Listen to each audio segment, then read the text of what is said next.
So hello guys, today I come with a new topic. The topic is about gerund versus present participle. So today I will teach about the difference between gerunds and present participle. So let's watch.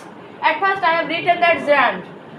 Gerund के চেনার উপায় হলো verb 1 plus ing তবে এটা noun হবে. Example আমরা বলতে পারি fishing is my hobby. Here we can say fishing is the example of gerund. After it the present participle. This is also not like similar, but there is just one difference. দেখেন প্রথমে লিখছি দেখেন verb 1 plus ing equal adjective অর্থাৎ উভয় ক্ষেত্রে verb 1 plus ing হবে, তবে একটি হবে নাউনের ক্ষেত্রে প্রযোজ্য, অপরটি হবে অ্যাডজেক্টিভ হিসেবে প্রযোজ্য। সো এটা एग्जांपल যদি বলি she saw a running horse, here এখানে কিন্তু রানিংটাই কিন্তু হলো আপনার প্রেজেন্ট পার্টিসিপল, কারণ হর্সটি কেমন অবস্থায় আছে সেটি বোঝাচ্ছে, সুতরাং এটি অ্যাডজেক্টিভের কাজ করছে, তাই এটিকে আপনার verb 1 plus ing equal to adjective লেখা হয়েছে।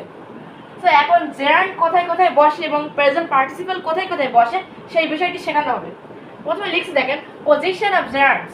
Number 1 subject of a verb, মানে একটি ভার্বের সাবজেক্ট রূপে বসবে।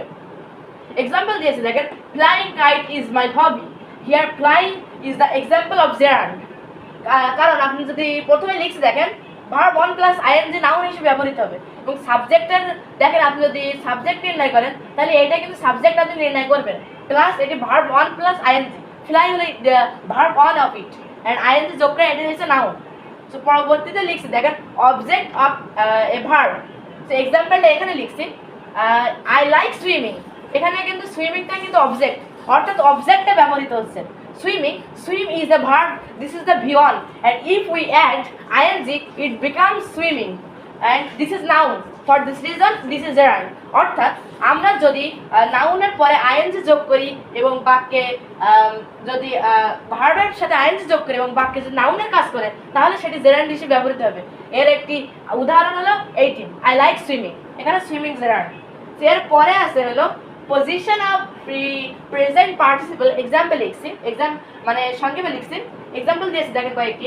Before noun number 1 A running man is coming, before noun, নাউনের পূর্বে প্রেজেন্ট পার্টিসিপল কিভাবে ব্যবহৃত হয় দেখেন রানিং ম্যান, ম্যানটি কেমন রানিং, অর্থাৎ অ্যাডজেক্টিভ বা প্রেজেন্ট পার্টিসিপল, কিন্তু ভূমিকা কিন্তু অ্যাডজেক্টিভের পালন করছে, এজন্য নাউনের পূর্বে ব্যবহৃত হতে পারবে।